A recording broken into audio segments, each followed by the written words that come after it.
Hola, buenos días a todos.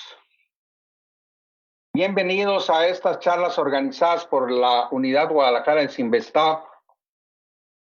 En esta ocasión tenemos el agrado de contar con la participación del maestro Eduardo Ortiz García, quien es estudiante de doctorado aquí en la unidad y que se especializa en el diseño, la construcción, el análisis de turbinas eólicas de baja potencia. Actualmente, pues, realiza una estancia en la Universidad en Oaxaca, Universidad del Istmo, donde está puliendo el diseño y la construcción de una de estos tipos de turbinas.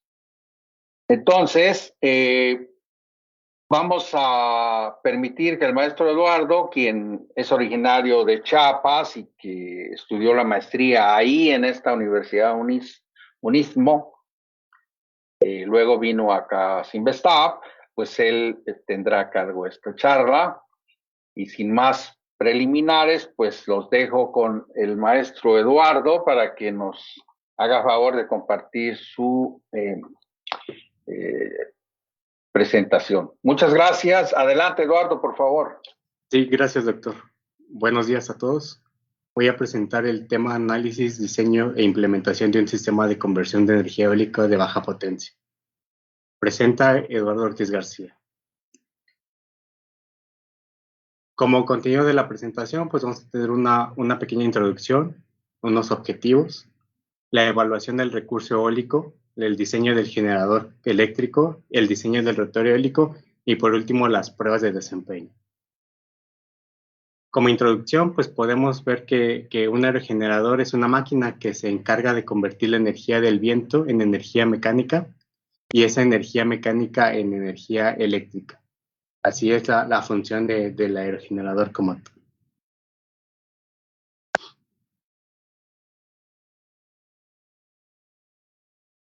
El objetivo general del tema de investigación es diseñar e implementar una metodología de diseño para aerogeneradores de baja potencia basados en generadores síncronos de imanes permanentes de flujo axial.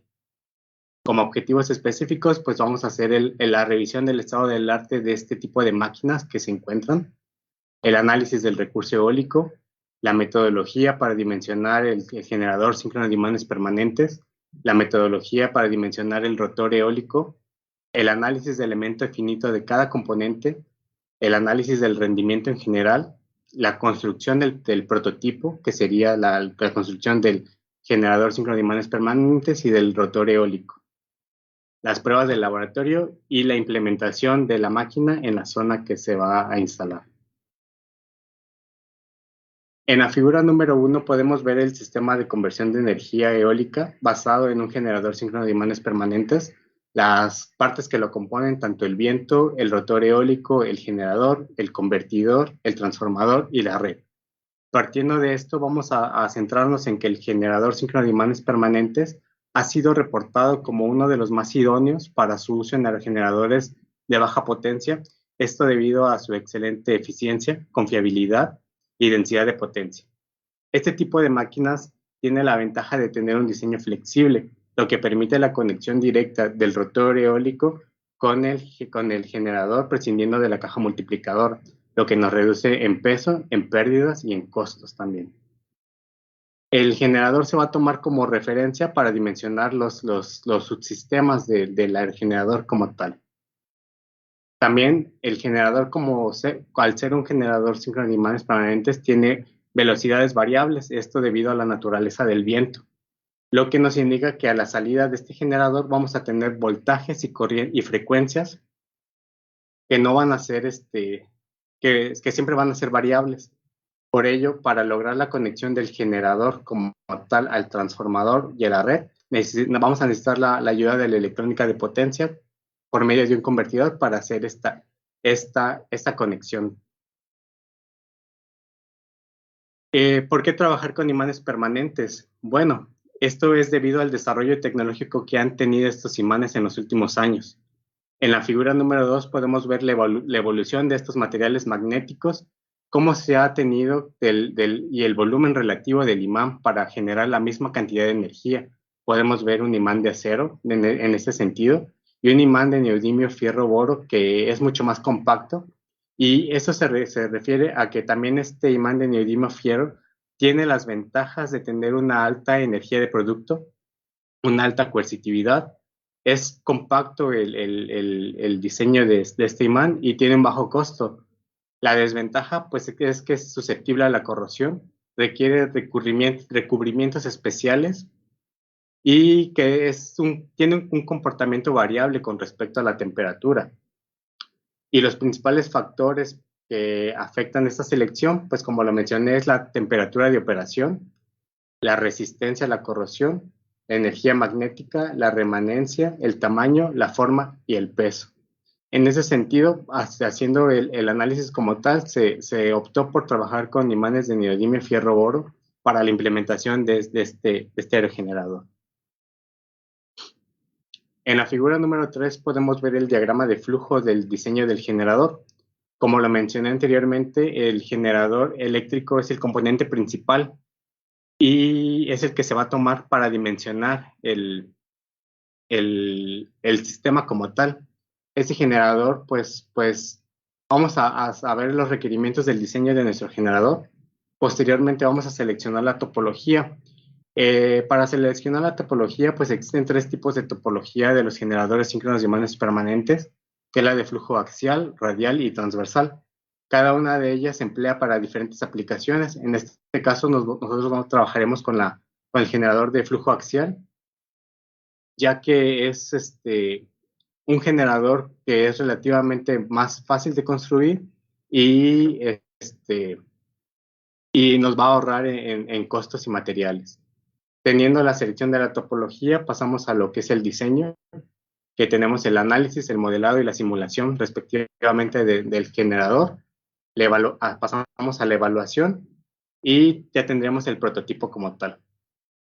Esta parte del prototipo y la validación se tomarían para hacer el diseño del rotor eólico, que como entradas del rotor eólico, pues vamos a tener que es la potencia del generador, la eficiencia y las velocidades a las que va a trabajar, para posteriormente nosotros seleccionar nuestros perfiles aerodinámicos que nos tener el mejor desempeño del rotor eólico.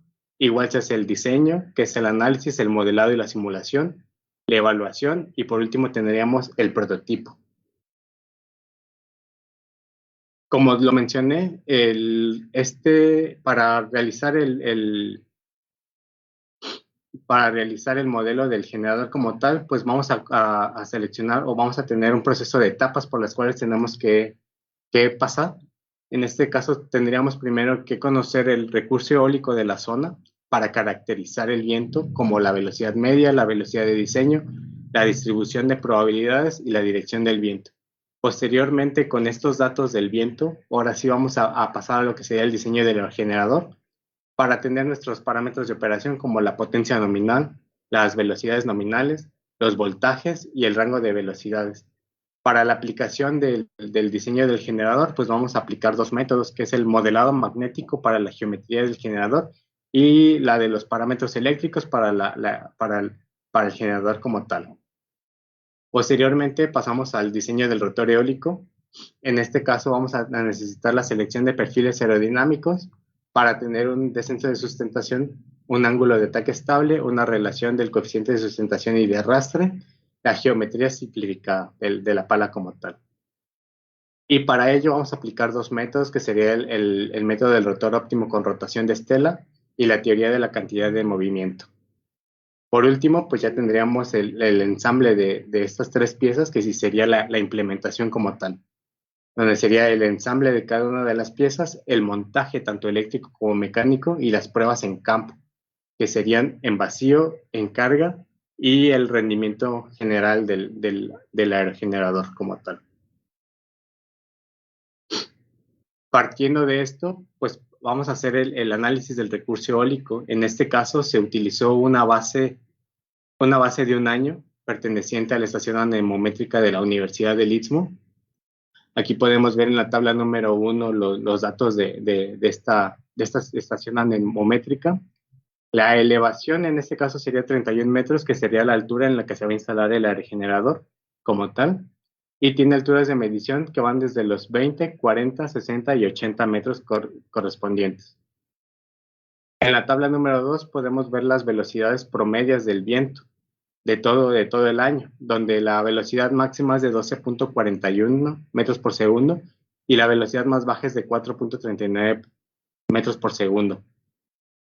En la figura 5 podemos observar el comportamiento del viento promedio a lo largo del año, a las alturas de mediciones que les corresponde y también a la altura de referencia, que serían los 31 metros, que sería la altura a la que se instalaría el aerogenerador como tal.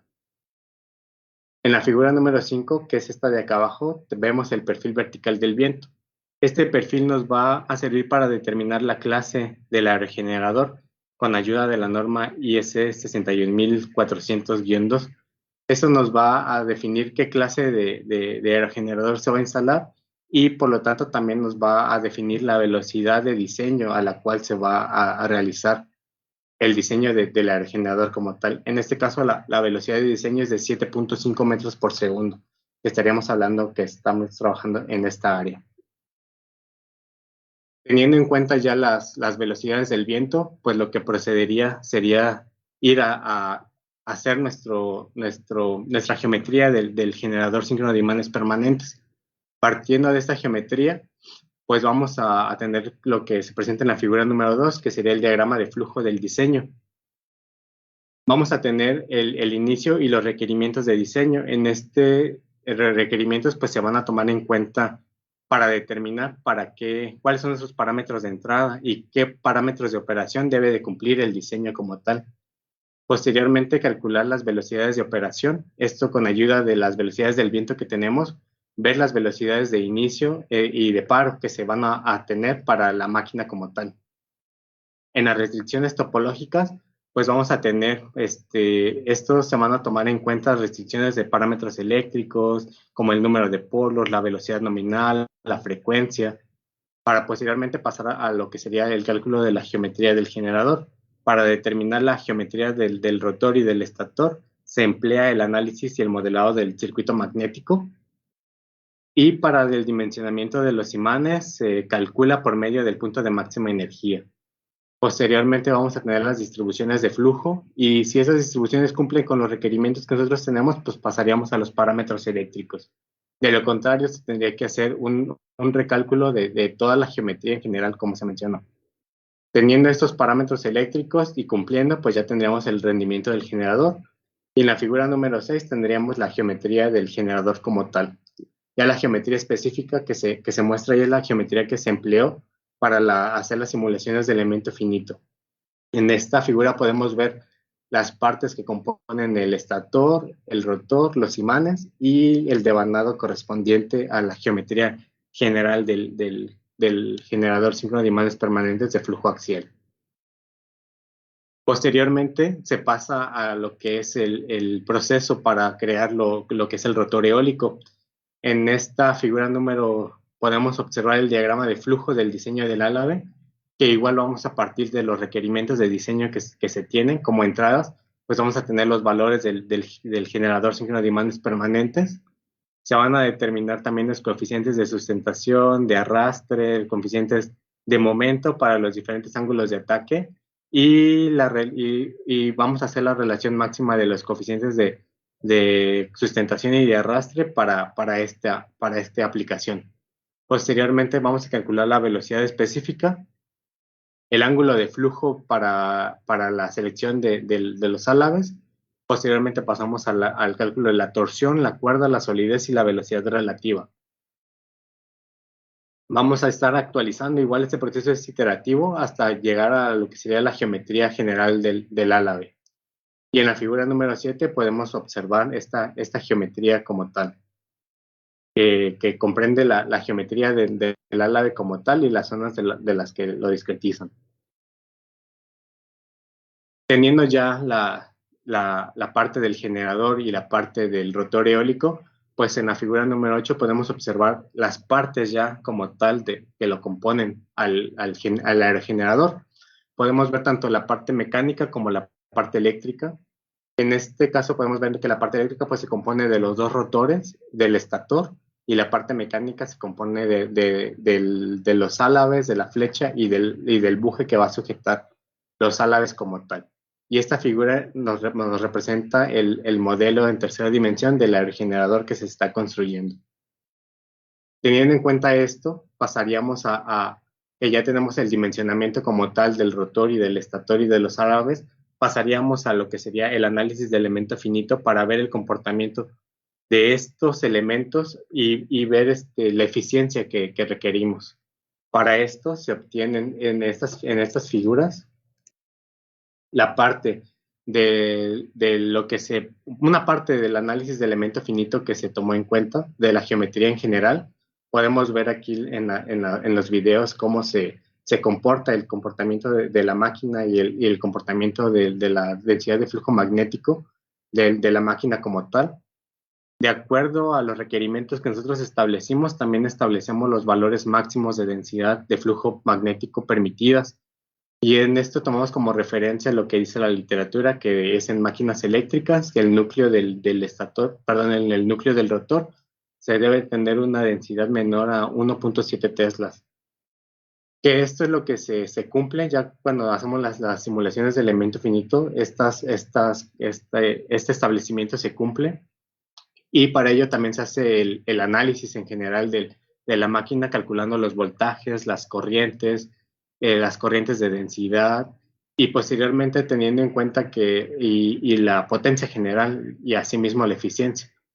Teniendo ya en cuenta que la máquina realmente nos da una potencia que se requiere y la eficiencia que buscamos, pues pasamos a la parte que sería la parte de la construcción o de la fabricación como tal. Pero para ello, pues se tiene que tener bien en cuenta que las simulaciones se cumplan para no tener fallas en el proceso de la construcción como tal. En la figura número 10 podemos ver lo que es la manufactura del generador síncrono de imanes permanentes. Este proceso pues se inicia con las láminas de acero al silicio, que en este caso fueron las M19.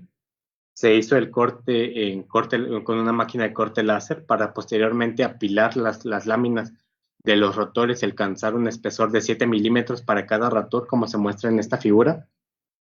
Teniendo en cuenta y ya alcanzado el espesor, pues se pasó a lo que es la colocación de los imanes. En la adherencia de los imanes fue utilizada un pegamento epóxico para unir los imanes con las placas, con las láminas de acero al silicio.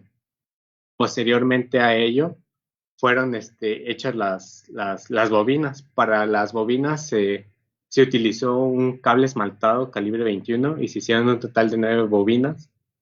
Se utilizó también resina epóxica para cubrir lo que sería nuestro estator con el dimensionado de las bobinas, como se muestra en esta figura.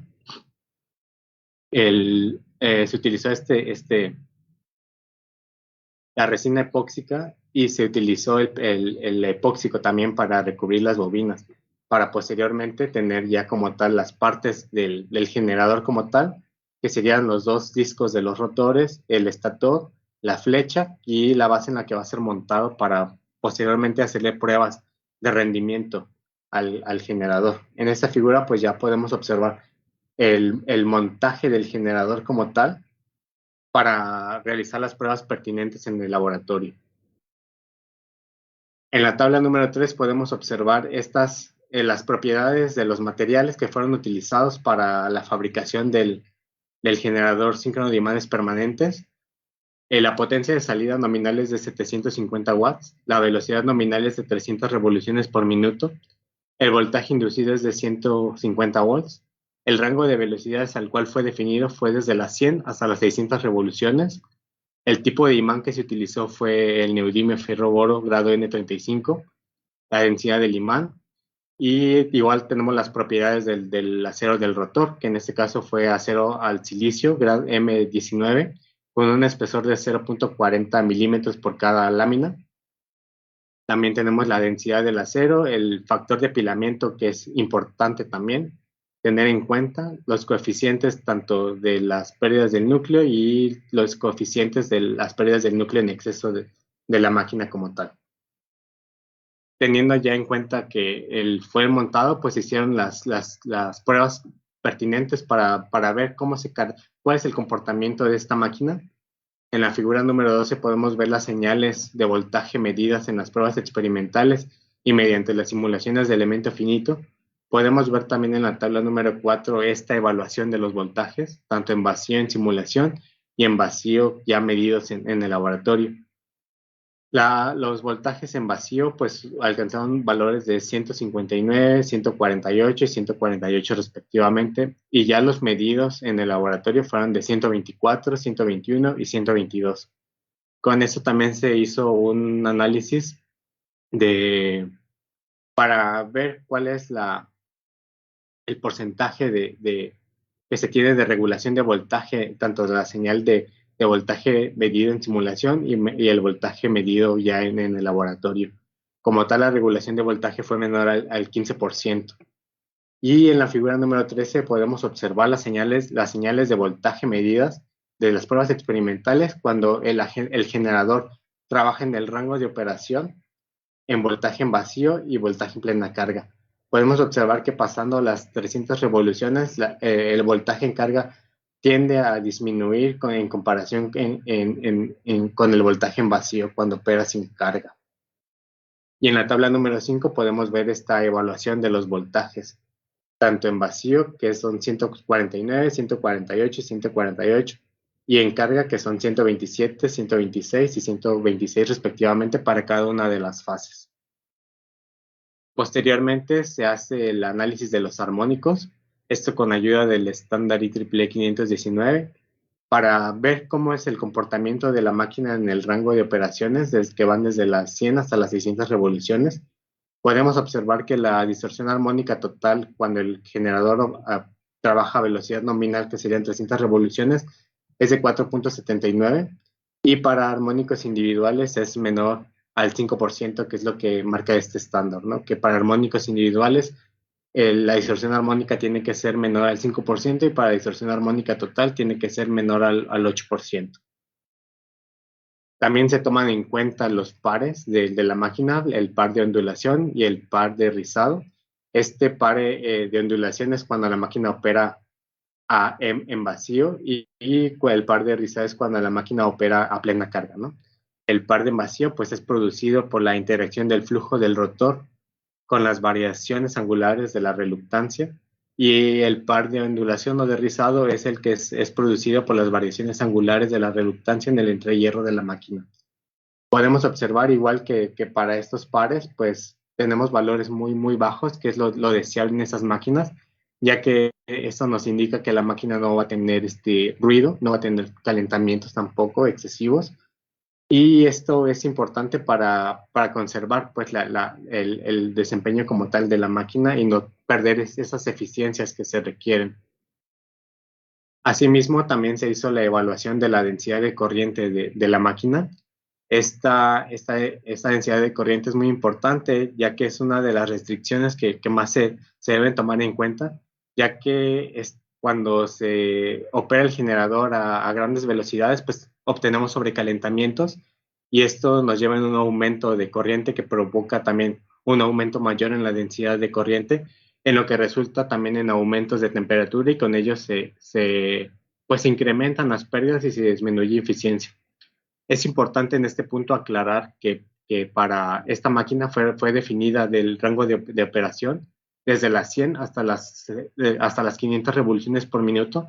Eso también con el fin de garantizar que no se caliente la máquina y por ende no tener desmagnetización en los imanes, ya que si recordamos los imanes al operar a rangos de velocidades muy altas o a temperaturas muy altas tienden a desmagnetizarse, y esto conllevaría a tener igual pérdidas dentro de la máquina. Por esto se trató de dimensionar y de no sobrepasar tanto las densidades, las corrientes y el calentamiento de la máquina como tal para no tener estas pérdidas como tal. Posteriormente a ello se hace el cálculo de la potencia de la máquina a plena carga. Para la velocidad nominal obtenemos que la eficiencia de esta máquina es del 87%, pero le podemos sacar aún mayor potencia, puesto que esta máquina al operar a velocidades variables y cuando se le aumenta la resistencia o se le disminuye, pues vamos a operar también a diferentes potencias. Entonces podemos sacar también aún más potencia a la máquina y para ello también se tiene de emplear y tener en cuenta el diseño del rotor eólico, qué potencia también va a suministrar al sistema, ¿no? En este caso, pues la eficiencia del generador como tal de imanes permanentes que se tiene es del 87%. Posteriormente a ello, pues se viene que lo que es el diseño del rotor eólico como tal. En esta tabla podemos observar los datos de entrada para el dimensionamiento de los alaves, que como lo mencioné, pues tenemos la potencia nominal del generador, la velocidad angular del generador, la eficiencia del generador, las velocidades medias, que como lo definimos pues de 7.4, el número de alaves que se seleccionó es de 3 alaves, el coeficiente de potencia inicial es de 0.4, el número de elementos en el que se discretizó el alave es de 15 elementos, la viscosidad cinemática y el perfil aerodinámico que se empleó. En este caso, para llegar a este perfil aerodinámico se hizo un estudio también comparativo de 4 perfiles aerodinámicos y evaluar qué perfil tenía mejor comportamiento para este tipo de aerogenerador como tal. Y el perfil aerodinámico utilizado fue el SG6040 y es en el que se discretizó el álave como tal. Posteriormente a ello se hace lo que es el molde del álave. Podemos ver en estas figuras el proceso por el cual se hace el molde para posteriormente hacer el vaciado de la resina y la fibra de vidrio y tener ya los álaves como tal presentados. Podemos ver que en este caso pues se hicieron los moldes en madera y se usó una máquina CNC para tener el acabado final de los moldes. Aquí podemos ver la parte del intra 2 y del extra 2 de los álabes que posteriormente fueron hechos de resina y fibra de vidrio. Con ello, pues también se tomó en cuenta la potencia o la curva de potencia del rotor eólico como tal. Podemos observar en esta figura la potencia. Como bien lo mencioné, el rotor eólico fue diseñado con pérdida aerodinámica para que cuando nosotros alcancemos velocidades mayores a 12 metros por segundo, tengamos una caída y no pongamos en riesgo el generador como tal o el aerogenerador como tal. En este caso se tomó en cuenta la pérdida aerodinámica y no por controladores, puesto que lo que se trata es hacer un aerogenerador de baja potencia y al meterle controladores al sistema del rotor eólico, pues estaríamos aumentando los costos y no sería viable el proyecto. Podemos observar cómo la potencia también va aumentando con respecto a cómo se generan las velocidades del viento. En esta figura podemos ver la simulación de los rotores eólicos. Podemos observar aquí que para una velocidad del hub, que en este caso sería de 12 metros por segundo cuando incide en el generador, tenemos una potencia de 1.2 kilowatts. Y cuando tenemos una velocidad de 8 metros por segundo, pues tenemos una potencia de los 750 watts que se fueron requiriendo. Es a lo que yo presentaba hace rato, que la potencia va a variar también de las velocidades del viento, pero cuando el generador opera a velocidad nominal, pues se va a alcanzar la velocidad a la que fue diseñado. Como conclusiones de este trabajo, pues el diseño de aerogeneradores, el diseño de generadores es un proceso exigente, ya que se deben de cumplir con un cierto número de restricciones geométricas y eléctricas para cumplir la eficiencia deseada, ¿no? También se estudiaron los efectos con análisis de elementos finitos para comparar estos resultados de la geometría propuesta y poder validar los resultados con las pruebas experimentales que se realizaron en el laboratorio. Los resultados mostraron que el modelo presentado tiene una eficiencia del 87%. Adicionalmente a esto, presentamos una distorsión armónica total menor al 8%, un torque en vacío menor a 5 Nm, el par a plena carga del menos del 10% y una regulación de voltaje también menos al 10%. Esto hablando a velocidad nominal, ¿no? Cumpliendo con las normas y las restricciones que nosotros pusimos al inicio para nuestra geometría en general. Asimismo, pues el diseño aerodinámico del rotor, lo que buscamos fue adaptar el modelo al generador como tal para tener un mejor rendimiento del aerogenerador en general. Además, también hay que tomar en consideración las condiciones extremas del sitio de instalación para que podamos tener la certeza de que el generador no va a presentar fallos ni daños mientras estén en operación. Y eso sería todo de mi parte. Gracias.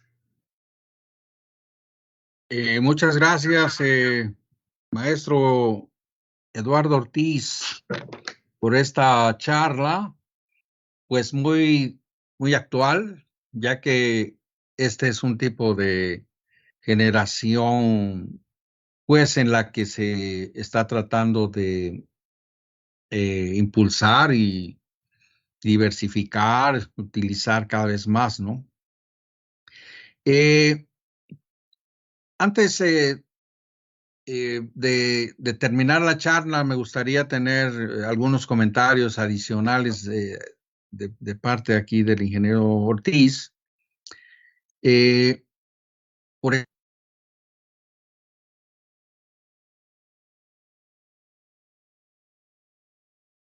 y su conocimiento, ¿hasta qué nivel de potencia puede llamarse una turbina de baja potencia? Ok, esto se define en la norma IS, que es menores a 10 kilowatts se definen como turbinas de baja potencia. A partir de los 10 kilowatts para arriba ya empieza la mediana y la gran potencia. Aunque también hay marcas que se pueden hacer de micropotencia, pero abarcaría desde menos 10 kilowatts para abajo serían los generadores de baja potencia. Muy bien, sí. ¿Y qué configuración se prefiere o normalmente se utiliza para?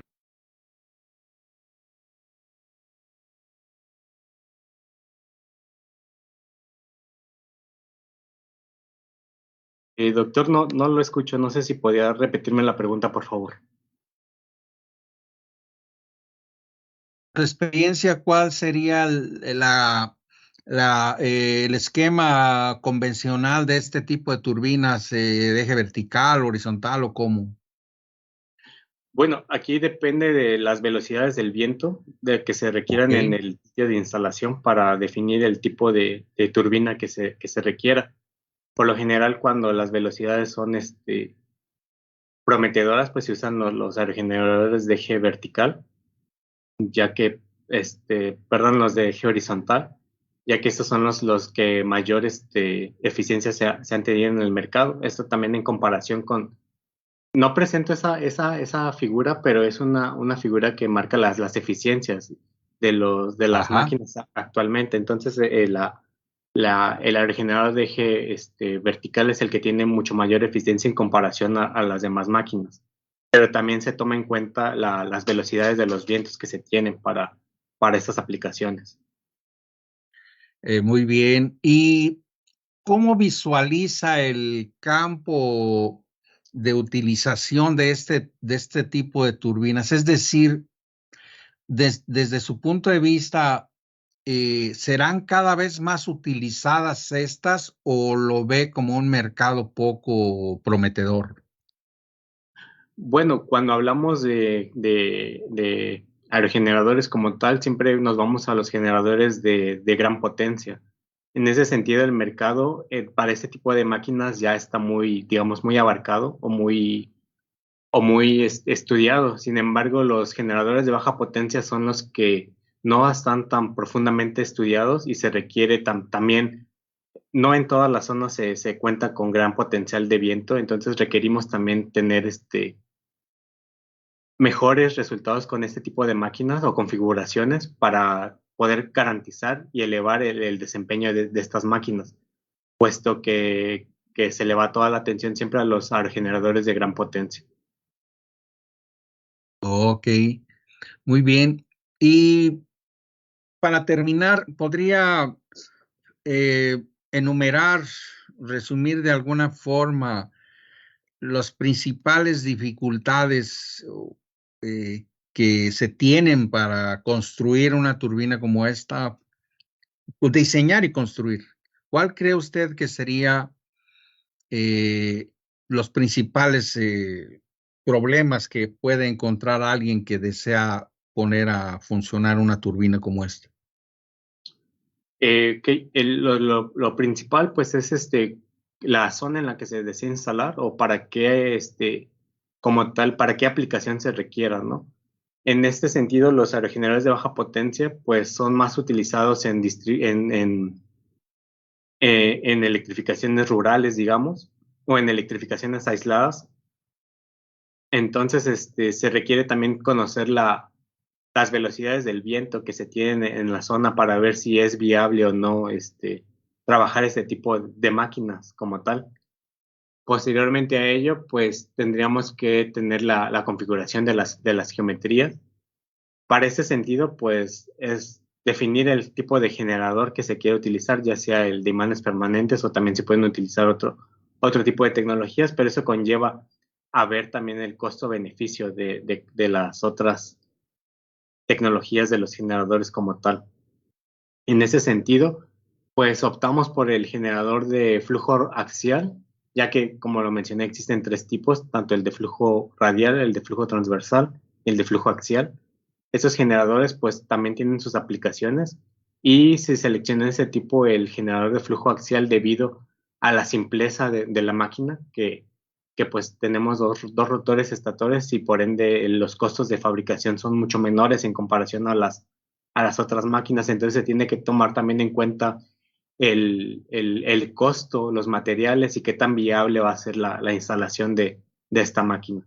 Son los factores que también se deben de tomar en consideración para hacer el análisis como tal. Muy bien, muy bien. Pues no sé si quisiera agregar algo, maestro Ortiz. Estaríamos llegando al fin de esta charla, no sin antes reiterar a la audiencia que puede compartir estas charlas en línea que quedan pues grabadas en el Facebook de la Unidad Guadalajara Sinvestav, así como en la de YouTube de la misma unidad. Comparta por favor con sus colegas, con sus amigos la charla para darle difusión amplia.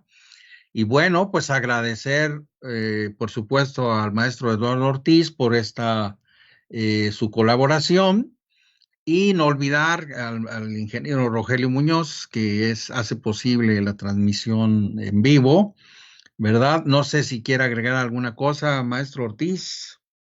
No, sería todo de mi parte, gracias. Bueno, pues entonces estaremos llegando al final. Muy agradecido y los esperamos en las siguientes actividades, ¿verdad?